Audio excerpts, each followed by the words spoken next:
मुस्लिम बेटियों के साथ बहुत बड़ा अन्याय कर रहे हैं।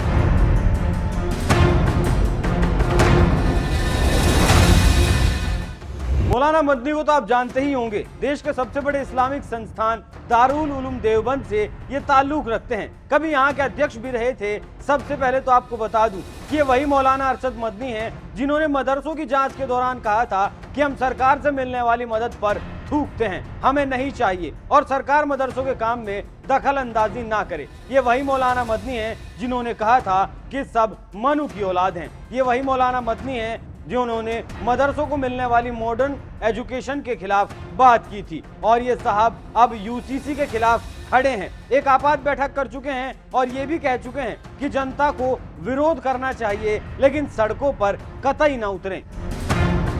लेकिन अब जो मदनी ने कहा है उससे साफ जाहिर होता है कि वो समझ चुके हैं कि यूसीसी तो लागू होकर रहेगा। आज बात इसी मुद्दे पर करेंगे कि भारत के संविधान में भी नागरिकों के समान अधिकार की बात कही गई है। नमस्कार, एनएमएफ न्यूज देख रहे हैं आप। मैं हूं आपके साथ अभिषेक पुंडीर। समान नागरिक संहिता के मुद्दे पर मौलाना मदनी का विरोध देखने को मिल रहा है, लेकिन वो अकड़ नहीं देखने को मिल रही जैसे वो पहले माइक पकड़कर तेवर दिखाया करते थे। और ये निराशा है कि मौलाना मदनी ने कहा है, हमारी मस्जिद चली गई, हम कुछ नहीं कर पाए, अब यूसीसी में क्या कर लेंगे। यूसीसी पर मुसलमान अपनी बात रखेंगे लेकिन उनकी बातों की सुनवाई होगी, इसकी उम्मीद नहीं है। एक टीवी चैनल को दिए इंटरव्यू में मौलाना ने ये बातें कही। मौलाना ने आगे कहा, कोई क्या कर सकता है अब जब प्रधानमंत्री ने खुले तौर पर कहा है कि मुसलमानों के धार्मिक अधिकार छीन लिए जाएंगे। अब आप सुनिए प्रधानमंत्री मोदी का वो बयान जिसमें उन्होंने ये बातें कही थी यूसीसी को लेकर और जिस बयान के बाद मौलाना की ये निराशा सामने आई है। एक घर में परिवार के एक सदस्य के लिए एक कानून हो, परिवार के दूसरे सदस्य के लिए दूसरा कानून हो, तो क्या वो घर चल पाएगा? क्या कभी भी चल पाएगा क्या? फिर ऐसी दोहरी व्यवस्था से देश कैसे चल पाएगा? Maulana Madni all India personal law board के सदस्य भी हैं, जिसने प्रधानमंत्री नरेंद्र मोदी के समान नागरिक संहिता पर जोर देने के बाद देर रात एक आपातकालीन बैठक बुलाई थी। 3 घंटे की बैठक में लॉ बोर्ड ने अपने विचार विधि आयोग को सौंपने का फैसला किया, जिसने सभी हितधारकों के जवाब मांगे हैं। All India personal law board ने तैयार किया ड्राफ्ट।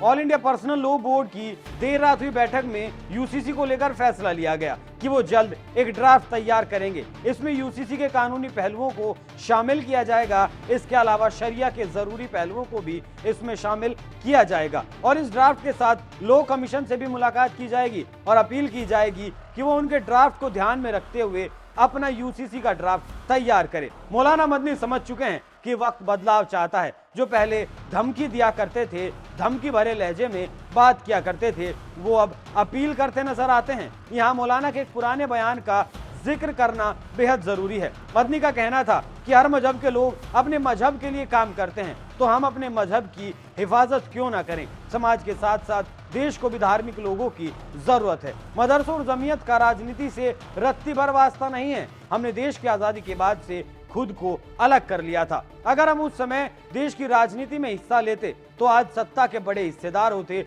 उन्होंने 2 टूक शब्दों में कहा कि दीनी मदारिस का बोझ कौम उठा रही है और उठाती रहेगी, इसलिए हम सरकारी मदद पर थूकते हैं और हिमालय की से भी ज्यादा मजबूती के साथ हम खड़े रहेंगे। इस बयान में गौर करने वाली 2 बातें हैं। पहली तो ये कि इनका राजनीति से कोई वास्ता नहीं है और हर राजनीतिक मामले में इनकी टिप्पणी जरूर सामने आती है। और दूसरी, सरकारी मदद पर थूकने की बात करते हैं। पता है ये सरकारी मदद पर थूकने की बात क्यों करते हैं? क्योंकि इन लोगों का चाहना ऐसा है कि सरकारी मदद ना लें और सरकार इनके मदरसों में दखल अंदाजी ना करे और ये वो वहाँ जो चाहें वो कर सकें, अपने हिसाब से मदरसों को चला सकें। जबकि मदरसों से तमाम आतंकी पकड़े जा चुके हैं और बुलडोजर मदरसों को ध्वस्त भी कर चुके हैं। अब वापस आते हैं यूसीसी के मुद्दे पर। ये लोग यूसीसी का विरोध क्यों कर रहे हैं वो तो सभी जानते हैं, लेकिन आप जाते जाते सुनिए क्या कहना था प्रधानमंत्री नरेंद्र मोदी का यूसीसी के मुद्दे पर। नमस्कार। जो भी 3 तलाक के पक्ष में बातें करते हैं, 3 तलाक की वकालत करते हैं, ये वोट बैंक भूखे लोग मुस्लिम बेटियों के साथ बहुत बड़ा अन्याय कर रहे हैं।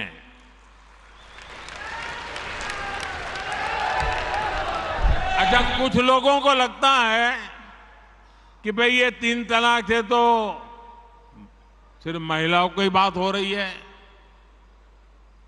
3 तलाक से जो नुकसान होता है ना, वो सिर्फ बेटियों को होता है ऐसा नहीं है, उसका दायरा उससे भी बड़ा है। आप सोचिए, बहुत ही अरमानों के साथ बेटी को शादी कर करके ससुराल भेजा हो और 8-10 साल के बाद 3 तलाक कह करके उसको कोई निकाल दे, तो उस माँ बाप का क्या होगा जिसके घर में बेटी वापिस आती है? उस भाई का क्या होगा? वो भाई, पिता, सब उस बेटी की चिंता में इतने दुखी हो जाते हैं। इसलिए 3 तलाक से सिर्फ बेटियों को ही अन्याय होता है इतना नहीं, पूरे परिवार तबाह हो जाते हैं, माता, पिता, भाई सब दुखी हो जाते हैं।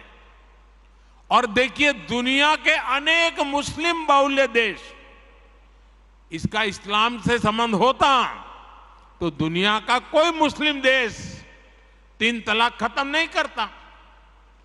मुस्लिम बहुल्य देश जहां पूरी तरह इस्लाम राज्य है, वहां भी 3 तलाक बंद कर दिया है। मैं परसों इजिप्ट में था, मिस्र में था। मिस्र में, इजिप्ट में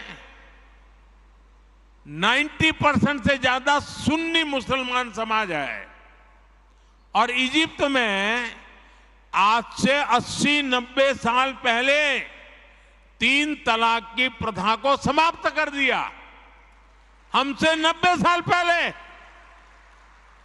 अगर 3 तलाक इस्लाम का जरूरी अंग है तो पाकिस्तान में क्यों नहीं होता भाई? अगर 3 तलाक इस्लाम का जरूरी अंग है तो इंडोनेशिया में क्यों नहीं होता? अगर 3 तलाक इस्लाम का जरूरी अंग है तो कतर, जॉर्डन, सीरिया, बांग्लादेश, ये तो सारे मुस्लिम बस्ती वाले देश हैं, वहां पर उनको बंद क्यों कर दिया? मैं समझता हूं कि मुसलमान बेटियों पर 3 तलाक का फंदा लटका कर कुछ लोग उन पर हमेशा अत्याचार करने की खुली छूट चाहते हैं। यही लोग 3 तलाक का समर्थन भी करते हैं और मैं जानता हूं कि इसलिए ही मेरी मुस्लिम बहनें, बेटियां, मैं जब भी जहां जाता हूं वो भाजपा के साथ खड़ी रहती है, मोदी के साथ खड़ी रहती है। साथियों, भारत के मुसलमान भाई बहनों को भी ये समझना होगा कि कौन से राजनीतिक दल उन्हें भड़का करके उनका फायदा लेने के लिए उनको बर्बाद कर रहे हैं। आजकल हम देख रहे हैं कि यूनिफॉर्म सिविल कोड के नाम पर ऐसे लोगों को भड़काने का काम हो रहा है। आप मुझे बताइए, एक घर में परिवार के एक सदस्य के लिए एक कानून हो, परिवार के दूसरे सदस्य के लिए दूसरा कानून हो, तो क्या वो घर चल पाएगा? क्या कभी भी चल पाएगा क्या?